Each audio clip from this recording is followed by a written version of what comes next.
HOPE acronym stands for help one person every day. Because if you are nervous to put yourself out there and be seen online with your service or story or product or whatever it is that you have that you can offer to help people, if you're scared and you're not doing it, it's because you're thinking about the wrong thing.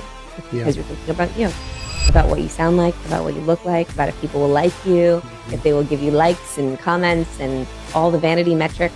When really, if you're doing that and you have something that you are putting on the internet for people to learn from or have an impact from, it's not about you. It's about that one person every day that is looking at the phone and consuming that content and needed to hear what you had to say that day. Guys, help me welcome the one and only Jen Gottlieb. How are you doing, girl? I'm so good. So excited to be here with you. Oh my gosh. I'm finally I actually got a chance to talk to you. You guys have been freaking nuts with your schedule, man. Kicking butt. Kicking butt. I mean, it's fun. You know, when you're doing what you love, it doesn't feel like work. And I know that that's so cliche. Like, you know, when you love and you do it, doesn't feel like work, but it's genuinely true. I find that when I'm doing the stuff that really fuels me, I don't get burnt out. It's when you tell me to do something that I hate, then I'm like, oh, I like hang this photo on the wall. I will get burnt out in 5 minutes. But when you're doing stuff that you love, it feels fun. It feels easy. So yeah, well, I think that's true for everybody. You know, one of the things I love about your work and Be Seen, the new book, and some other things that you guys are working on is how authentic you got to that journey. I want to break it down for the audience a little bit because a lot of the entrepreneur audience, at least in today's time frame, realizes they have to jump into a personal brand of their own in order for them to actually build a business over time. But yet most of us are a little skittish at building a personal brand. We don't know what we should be talking about. How do we make ourselves stand out from the noise and all that kind of stuff? And you guys are like the go-to people when it comes to that kind of like thought leadership. So help me understand kind of a little bit about your own journey, why you care so much about helping other people like find that journey for themselves, find out really what their uniqueness is, so to speak, and then get themselves out there. yeah, well, my journey started from being totally inauthentic, and that's how I know the difference. Right. I was on a TV show about heavy metal music for 5 years on VH1, where if you Google me and now you're all going to go and you're going to Google and I'm going to, but I keep it all on the internet so everybody can see the journey. I was on this show and I was like, if you saw a photo of me, you'd be like, oh my gosh, that's not Jen. Like that is a heavy metal, like rocker chick. And I was an actress and I just gotten off of a Broadway national tour and I got this audition to go be on this show and they needed this like sexy metal girl for this talk show about rock and roll. I'm like, great, I could do that. I needed a gig. I auditioned. I got the gig. I was super thrilled. I'm like, I could play that part. So I start playing this role of this girl that liked heavy metal music and was super into it. I didn't know anything about it. I don't like heavy metal music, but I pretended that I did. And I fit the mold perfectly. And before I knew it, I had built this brand online that was a complete and total lie because it was a talk show. So I wasn't playing a character in a movie where I could just be like, oh, this is Jennifer Gottlieb playing the character of. I was me and I was playing a version of myself that wasn't who I was. Yeah. And so when you do that, or at least when I did it, there was this inner voice inside of me every single day when I put on that costume that I wore that was like, Jen, what are you going to do when all this goes away? Like, this isn't you. What the hell are you doing? Like, and I was having this internal battle with myself, but I stayed in it because it was a great job. I was on an international TV show. I was getting paid. It looked all great on paper, but there was something inside of me that said, this is a lie. This isn't you. You are living inauthentically. And I spiraled with that inner battle. I started getting severely depressed. I had a terrible eating disorder. I was in a toxic relationship. And I believe that when you're that out of alignment and you're just like producing that sort of energy and that sort of vibration into the world, the universe will step in. And a lot of the times it'll smack you back into alignment. And for sure. Most of the time it'll hurt. And so the show went away. The show got canceled. The guy that I thought I was going to marry that I was dating at the time ended up leaving me for one of our friends. And I had no connections, no job. I had spent all my money because I was a hot mess. And so I found myself in this tiny little apartment with 6 other actors in New York City. And I had this little window and it faced a brick wall. And I'd lost everything. And I didn't know who I was anymore. And it was in that time, it wasn't overnight. Of course, I wish I could say like, yeah, it was in that moment that I realized I needed to just be myself. No, but it was over a lot of time after that shit to shift moment where I started to realize that if I didn't connect to who I truly was, then I was always going to be on this hamster wheel of trying to fit my square peg into some round hole and I would never be fulfilled. And it wasn't until I started really tapping into who real Jen was and allowing the world to see her that my business took off. I found the love of my life, and all of these things started to happen for me. Yeah. You have married a rock star, by the way. I love that guy to death. Chris, if you're listening, we love you, man. It's really cool. I was thinking about, one of our mutual friends, Randy, obviously connected us probably a couple of years ago. And I went to one of your signature events, and it was incredible. The energy there was crazy alive. People all like really vibing on doing something amazing with the world in their own voice. And I think it was probably 3/4 of the way through, maybe halfway through the event, you put up on the big screen, if you will, the jumbotron, so to speak, all of these different video footage of showing you just starting. You were almost. I don't know anybody else that's really ever done that, where they've gotten so authentic that they'll no makeup on, no nothing, they just get out there and do it. So, what was the catalyst, or what was the why behind that? Because I find that that's probably pretty scary for a lot of folks. Yeah.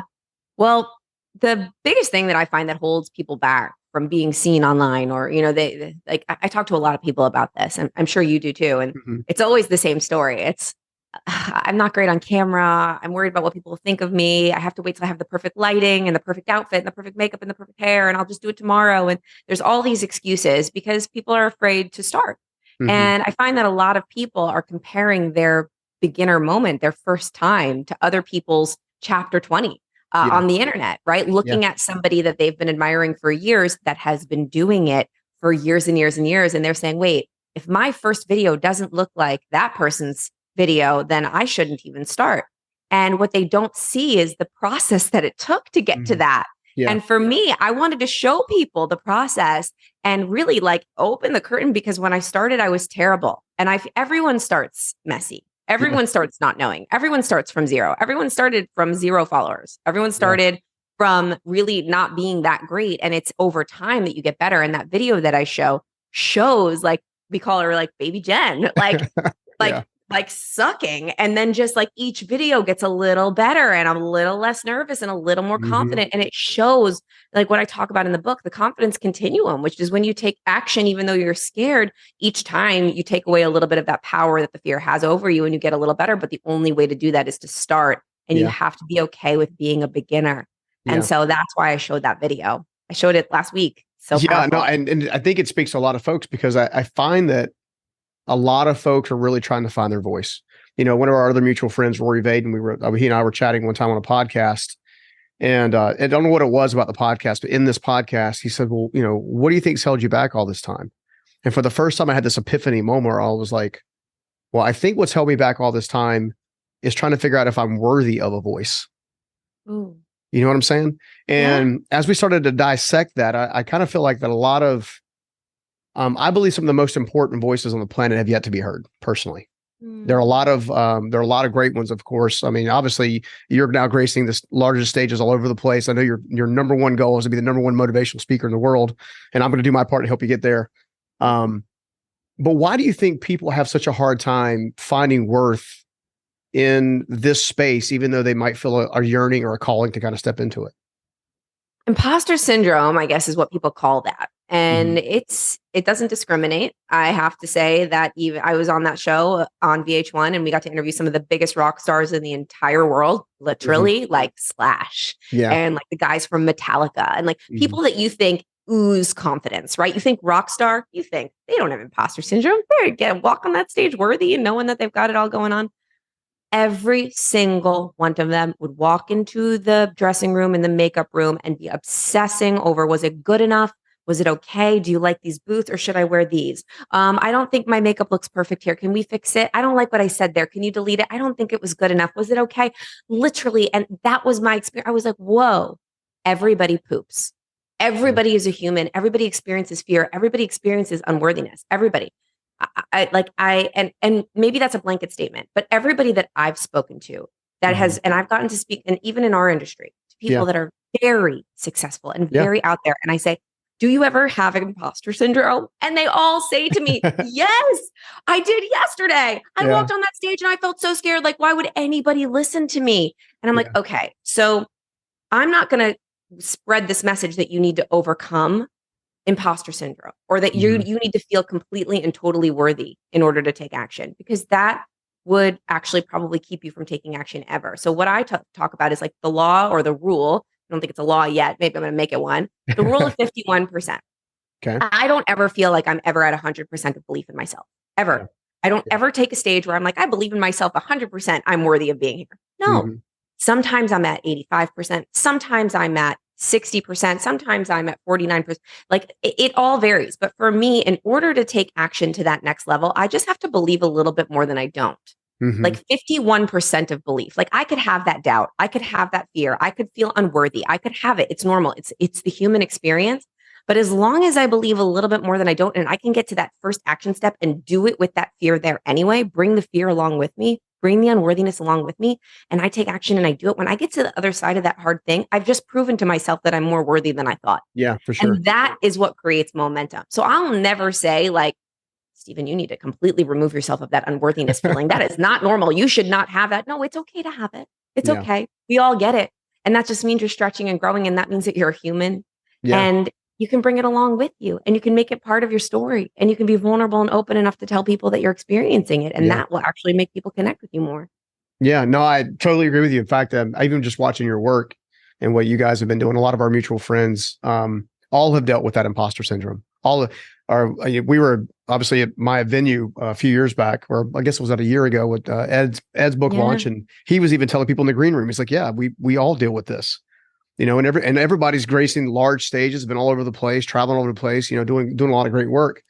But one of the things I've realized is, I know you talk about this in the book a little bit, but is the importance of confidence through consistency and how that kind of leads us into the pocket. Break down kind of that mantra and then kind of what the pocket is, so we can maybe help the audience understand a little bit more. Yeah, well, confidence, I believe, comes from consistently sticking with commitments you make with yourself, right? And that's a lot of people say this, like, right, confidence is self-trust. It's not like something completely like brand new that I just thought of.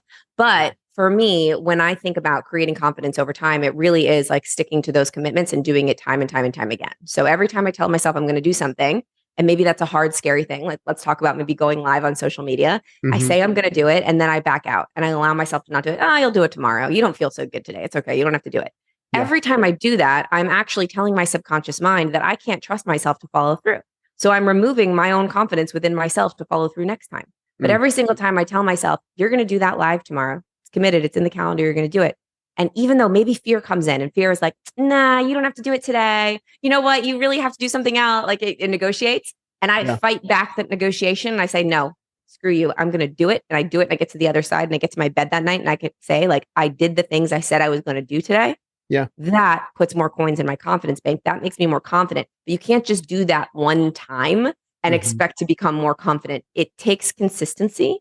Yeah. And in the pocket is a term that I love to use. And we've all felt it. And some people think about it as the word flow, but I always say in the pocket. And when I feel in the pocket, it's always like a moment in time in my life where like time stops. You know, those times where it's like you could literally be doing that thing all day and you would have no idea what time it is. You don't even care. You don't have lack of energy. You keep going and you wake up. It's like you wake up from a dream and all of a sudden it's 8:00 at night and you've been doing it for 6 hours and you were like, whoa, that felt easy. That felt fun. We all have that thing. And I like to think back to moments in my life when I was the most in the pocket, because if I can go back to that moment when I was doing that thing and I can reproduce that daily, even if it's just for a few minutes, I can get really familiar with that feeling of flow and I can reproduce it quicker and quicker and quicker in the future. And the more that we can spend time in the pocket, the more confidence we're going to create, the more consistency we're going to create because it feels easy and fun. Like what we were talking about when we first got on here. I was like, yeah, when you're doing what you love, it's not hard. For sure. But if you're not in the pocket, it feels really difficult and you get burnt out and it feels shitty and you don't want to be consistent. So I'm always trying to get myself to do things that make me feel in the pocket. We can't always, because obviously we have to do hard stuff that we won't want to do sometimes. But if we can make a choice of what we're choosing to spend our time doing, I'm like, let me do something that feels in flow, feels delicious, feels in the pocket. Well, it seems like it also, with that level of consistency and making yourself really keep your commitments, you're going to take that 51% on your in theory, your worst day and turn it into a 71% minimum. Just through evolution. I've watched your stage presence continue to grow and grow and grow and grow and become a dominating force in a healthy way for the audiences that are watching.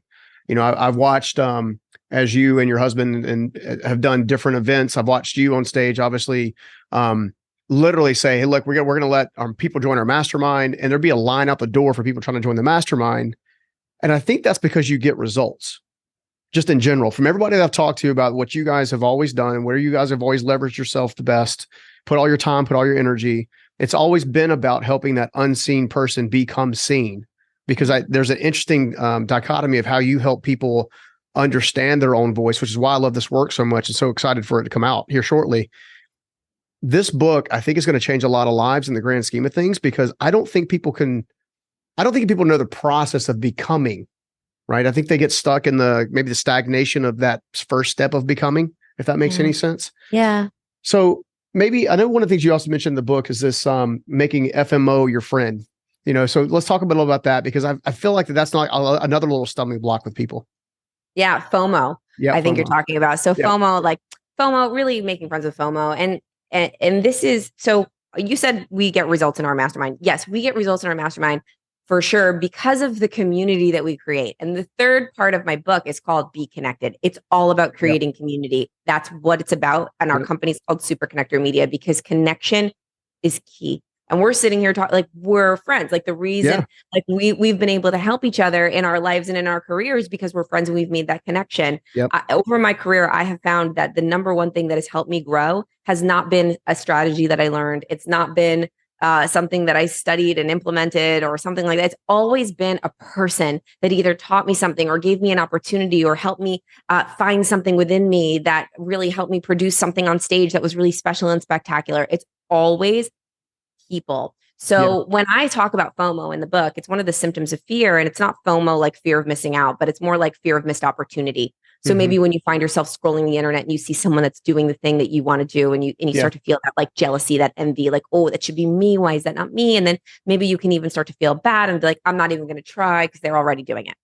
I had that experience when I was an actress in such a big way. And I tell the story in the book. When the role that I wanted more than anything in the world that I had been auditioning for years, I finally got to be in the show, and I was the understudy, meaning the cover, the girl that was the backup. And so I had to watch this other girl play the role that I so badly wanted to play and feel the feeling of FOMO every single day. And I had this moment where I was like, okay, I have two options here. I can either hate this girl and like be angry and pissed off about it and just like go sit in the dressing room backstage and like be pissy. Or I can understand that this girl, it clearly got the role for a reason. And so she's clearly doing something right. So what if I could just study her and be grateful for her and learn from her and study everything that she does, so that when I could like use her to my advantage, because everything that we want to do has been done by somebody else and has been done better by somebody else. Yeah. So instead of feeling FOMO and jealousy and comparison, what if you flip that into gratitude and fuel and showing you the way? And I mean, I started to appreciate the shit out of this woman because she was showing me how to say that line there, how to do that dance move in that moment, how to do the costume change quickly. I studied her. And because of that, I became better. And then I got my opportunity. And so that's how we can flip our fears into something that can be for us. Yeah, no, dude, I love that so much. I was also thinking about the importance of your inner circle. We talked about relationships a second ago. Yeah. And we had a mutual friend obviously connect us probably a couple of years ago and built a beautiful friendship and professional relationship in the grand scheme of things as well. And I'm wondering, especially when it comes down to really learning to trust yourself, to see yourself with the right lens to discover your authentic self, if that makes any sense. Yeah. How important is it to have people like an Amy and Marie and these other folks around you, your core group of people, to maybe kind of help you figure out what that thing is? I'll give you an amazing example. The title of my book. When I sold my proposal to this book, it was called something else. It was called Super Connector. And I was not bought, even though it's the name of my company, I was not bought in on this name. I was like, this is not the name of the book. I didn't feel good about it. And my friend, Gabby Bernstein, decided to gather me, Amy Porterfield, Marie Forleo, and a woman named Chris Carr. And we all went to do like a book mastermind together. Just gathered together to learn from Gabby. She was so generous. She's like, I just want to teach you everything that I know about launching a book, because me and Amy and Marie, we were all launching books. And we sit there and it's my turn to go and mastermind. And Gabby and everyone's like, okay, tell us about your book. I'm like, well, It's called Super Connector, and they all stopped me. I didn't even have to say I didn't like the name. Gabby was like, that is not the name of your book. But I felt married to it. The publisher bought this name. Yeah. I was like, no, it is the name of my book. It has to be the name of my book. I felt a complete limiting belief, a ceiling. I could not change the name of this book. And Gabby was like, that is not the name. It's not. You're not proud of that name. It is not the name of your book.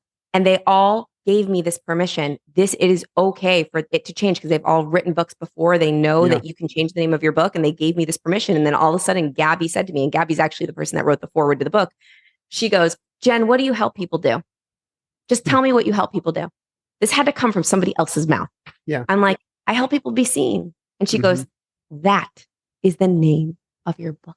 And I'm like, holy shit, that is so the name of my book. And if you read the introduction, there's a whole story of how this psychic that I spoke to years ago told me all I'm getting from the spirits is you have to be seen, and the words be seen, be seen, be seen, be seen. And then I'm like, oh my God, the psychic, be seen. I immediately, and because of my friends giving me permission and empowering me and telling me and giving me the ideas and really coaxing it out of me, I was able to write to my publisher who gave me a lot of money for this book proposal. I'm like, I have to change the name. It absolutely has to change. Where I don't think I would have had the courage to do that if I didn't have those people. So that's just a tiny example of how community and people in your life can not only, like, that was a game changing moment. Yeah. I want to flip this. I love that story, by the way. I didn't know that I actually didn't know that had taken place. So that's a really cool story. I'll have to chat with everybody else about that. That's awesome. Yeah, I don't even think I've told that story yet. Actually, we got it now, baby. Yeah. Good. I think one of the other things I want to come maybe look into is the flip side of that, right? Yeah. Let's say you have that, maybe you have a message in your heart you're destined to communicate somehow, some way. But your current circumstances or your relationships or people around you aren't really supportive of you stepping into that. Okay. What are 2 or 3 things that person should maybe consider doing to get themselves into a better position to basically step into that calling? This is a really sad situation to be in. And I know because I was there. And many of us find ourselves, especially if you're listening to this podcast right now, I would bet that you are into personal growth, personal development, entrepreneurship. You're wanting to grow and achieve and do better. And unfortunately, that's a smaller group of people. So a lot of the times what happens when you start to expand, or at least this happened to me when I started reading personal development groups, becoming an entrepreneur, or books, becoming an entrepreneur, the people around me that were from like my quote unquote former life, when I was had more of a scarcity mindset and more of a negative, more of a negative mindset about the world, they stayed that way. And I started to expand. And so what happens when that happens is you hang out with those people and they don't necessarily understand. And it's very, very, very hard to grow and then stay in an environment where people want you to stay the same. And then you start to feel guilty, and then it's really difficult to grow. And I find that a lot of people are like, how do I either get out of these relationships or not feel guilty about being in these relationships? How do I move forward? How to create a new community? And what I did was I didn't break up with anybody, but I did shift my friend groups. And it's 100% necessary to do that, because if you stay in the same environment that you've always been in, you're going to do the things that you've always done. You have to shift your environment. So what I started to do is, instead of telling my old friends, oh, we're not in alignment anymore, I don't think we should be friends anymore, I didn't do that. All I did was I delegated more of my time to making new friends. And so I decided I'm just going to prioritize my time differently. I'm not going to say anything to anybody. And I'm going to prioritize the majority of my time spending at events, meeting new people, doing Zoom calls with people, even if they don't live near me, going to meetups, and really putting more time and energy into the new relationships. And guess what happened? When you put more time and energy into something, you're without even realizing it, you're saying no to something else. And here's what happens. When a relationship is naturally supposed to end, and relationships come into our lives for seasons and reasons, when it's supposed to end, the other person feels it too. And they're usually holding on just as much as you are because of expectations. And, oh, I've been friends with this person for so long. When I did that, those other people, they just slowly stopped calling me. It just naturally faded. And I'm like, wow, I guess if I stopped calling them, they would just stop calling me. And a really, really crazy thing happened where there was no hard feelings. They just went off and did their own thing. And the few that were like, Jen, what do you got going on? I want to come along with you. They definitely did. And the ones that didn't, they just veered off. And then the people in my life, and this is for anybody that's like, but Jen, I have someone that lives with me in my house and they're so negative and it's so terrible and it's really hard. And sometimes we can't get away from those people. And sometimes we can't do that with those people if they're a family member. And so what I've done, I understand that. And Jamie Kern-Lima, one of our mutual friends, I'm sure you know Jamie, she writes in her book, Believe It. I love this strategy. She's like, I just envision that person has a volume dial on their head. And when they're talking some crazy shit, I just turn the dial down and I just turn it down to mute and I just smile. And then my people that are speaking life into me, I turn their volume up. And it's not always easy to do, but that's the strategy that I've been using. And over time, when you consistently prioritize your time into a direction of the places that you want to be and the people you want to be around, it will naturally attract more of that into your life and deflect all of the things that you don't want anymore. Yeah, dude, that is so good. I love the whole. I'm going to use the volume analogy from now on. I'm tell Jamie. I'll text. You got it. As long as you quote her. I'll definitely do that. I don't do the whole still thing. That's rude. Yep. One of the things I love in the book too is you have this HOPE acronym, which I think drives a lot of. I actually think the most successful personal brands operate in this zone now, which is of service. It's so they're less fearful of putting themselves out there because it's no longer about them. It's about who they're trying to serve. Yeah. Mind breaking down the HOPE acronym and kind of why you're so passionate about it and why you use it to drive up as a driving force? Yeah, it's everything for us. It's like the core value of our company. And for me personally, it's helped me to be able to put myself out there when I've been incredibly nervous and scared. And the HOPE acronym stands for help one person every day. Because if you are nervous to put yourself out there and be seen online with your service or story or product or whatever it is that you have that you can offer to help people, if you're scared and you're not doing it, it's because you're thinking about the wrong thing. It's because you're thinking about you, about what you sound like, about what you look like, about if people will like you, if they will give you likes and comments and all the vanity metrics. When really, if you're doing that and you have something that you are putting on the internet for people to learn from or have an impact from, it's not about you. It's about that one person every day that is looking at the phone and consuming that content and needed to hear what you had to say that day. The reason I didn't get writer's block writing my book, and people ask me all the time, they're like, did you get writer's block? I'm not a writer at all.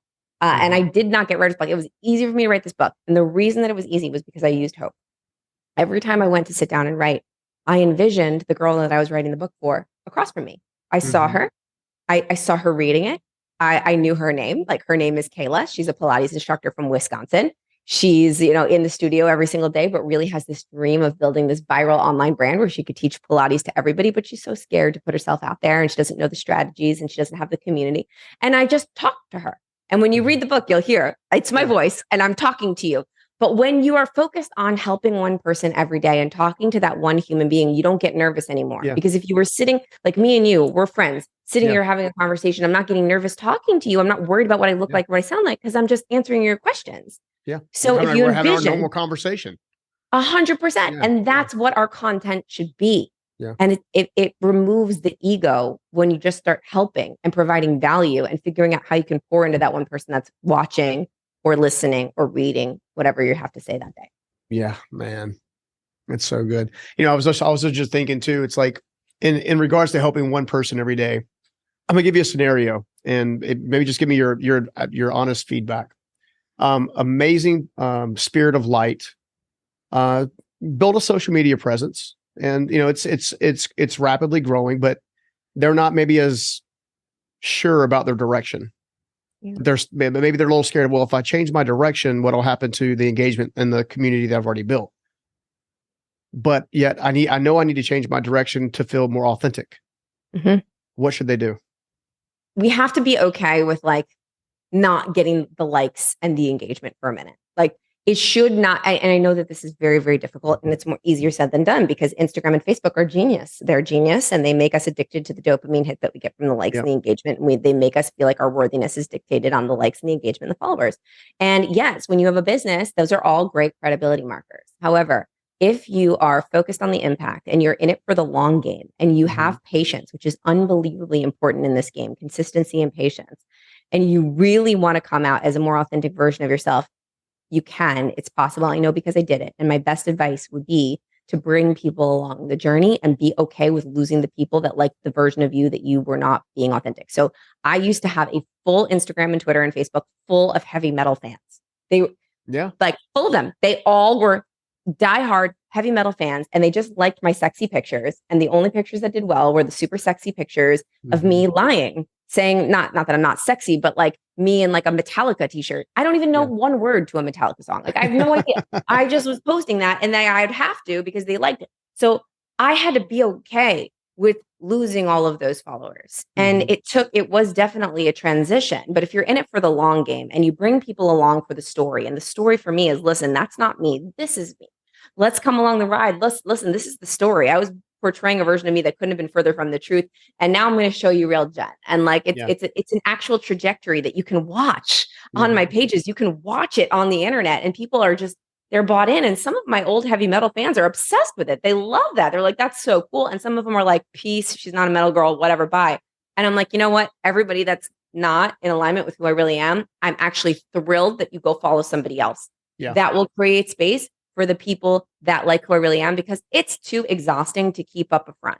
It's exhausting. It's no fun. It's tiring. And when you're just being yourself and the people that you align with and the people that you bring into your audience like you for who you are, there's a couple of great things that happen. Number one, they evolve with you because they love you for you, and everybody's ever evolving. So your personal brand doesn't have to stay the same all the time because it's your personal brand. We're changing, we're growing.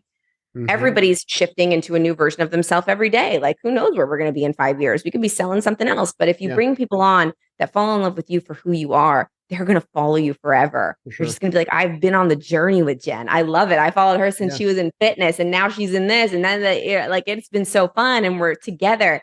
And then the other cool thing is that you like for your business, let's say, and this is, I know you've got a lot of really high performing entrepreneurs that watch this show. Let's say you're building a company and you sell it and you exit and you spend all your time and energy building and exiting this company. If you have no social media following during that time and you sell your company and you want to go build another company again, it's going to be really hard. But if you've been building a personal brand and getting people aligned with you, like everyone fell in love with Steven and like everything that he is and all the things that you do in your amazing space and all the stuff that you do in your business and all the stuff that you do in your personal life, and they just love you for who you are. You sell your company, you exit this, you want to start something new, they're all bought in. You already have an audience. So it's like, sign me up. I'm in. I love Steven for exactly who he is. Like, let's go. You're investing in your future. For sure. No, that's so true. That transition is, I think it's vital. I think I even went through that similar transition probably about a year and a half ago. I was heavily focused on life mastery content. And I realized the only people that were actually coming to my events were entrepreneurs or people who aspire to be an entrepreneur. And then I realized, okay, well, you built all these businesses from nothing. You've managed to scale some of them to, high and eight, 9-figure kind of category. So why not teach that content?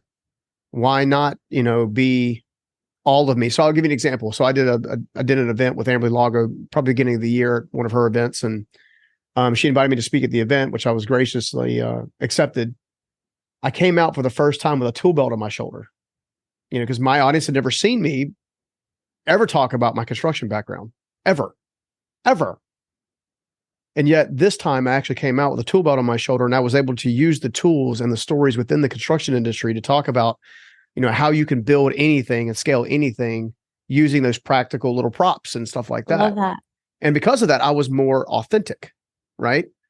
So the reason I say that is because let's take the same person I mentioned to you a second ago. They're going to the transition. They're trying to, well, I'm going from here. I know I want to go here, or at least I have an idea. I want to go here, but I'm not really sure what my authentic self or message is without giving too much away. Cause I know there's a lot of amazing content in the book. Help me understand maybe 2 or 3 things that they could focus on like right now, outside of going to buy the book, which they absolutely should go buy the book right now. But help me understand 2 or 3 things that they can do right now to help discover like what their authentic self is. Yeah. Think about some of the times in your life when you were the most in the pocket. Some of the times in your life when time stopped, what were you doing? Who were you talking to? What were you talking about?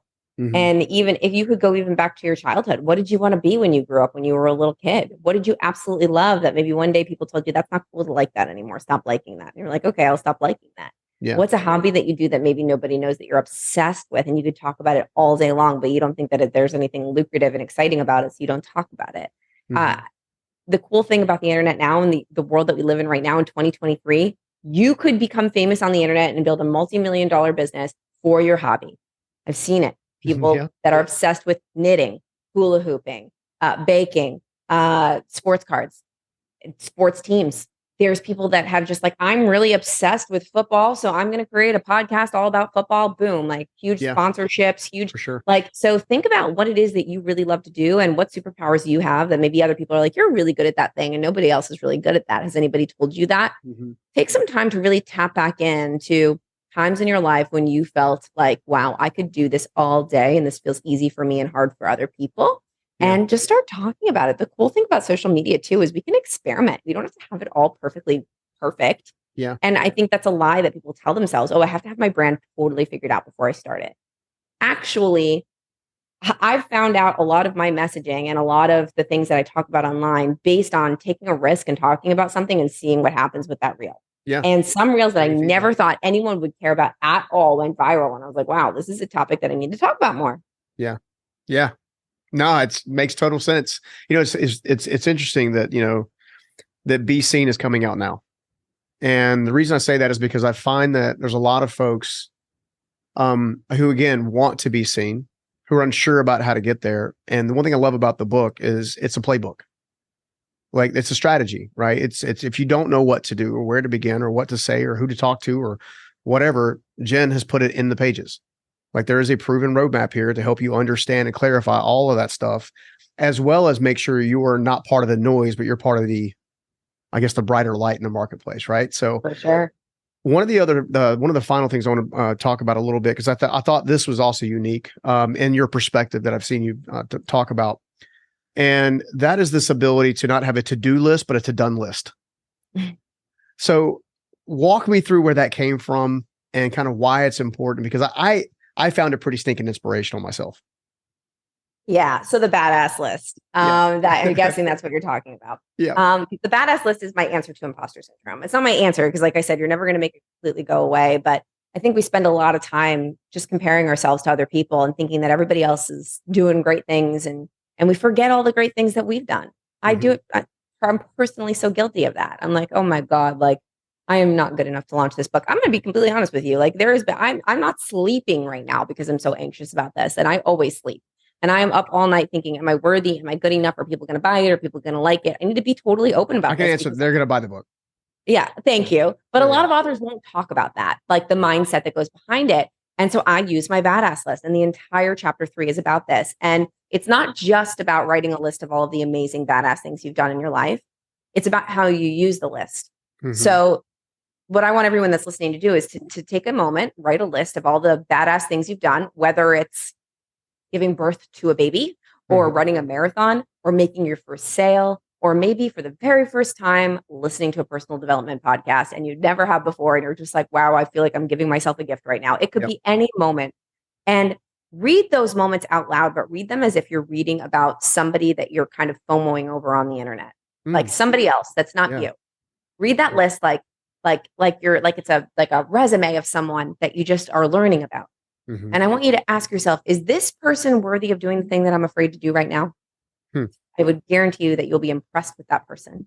Wow. And I want you to sit and marinate in that impressiveness, like, oh my God, who is this person? This person's so cool. And then remember that person is you. Yeah, man. Well, you're locking up badass all day long. Where can everybody find out more about you, more about the book? Like, where can we get this stuff? Well, the book's going to be everywhere, but you can go to beseenbook.com if you want to get all the bonuses that come with getting the book. And but Barnes & Noble, Amazon, just go grab yourself a copy, grab one for a friend. And then you can just find me on Instagram. It's the easiest place because I'm there. It's not my team. It's me at Jen_Gottlieb. And I'll be so excited to communicate with you in the DMs. Love it. Love it. Thank you for coming on the show. I really appreciate you big time. I appreciate you big time, my friend. Thank you for having me. All right. Take it easy. I hope you liked that video. And if you did, make sure you check out this next video right here. How can you grow the organization by growing the team? And honestly, I think we have a whole generation of leaders that don't know how to do that because they've grown up. You know, people just think, oh, you can switch from the hyper growth top line to profitable culture, all these things. It's not so simple.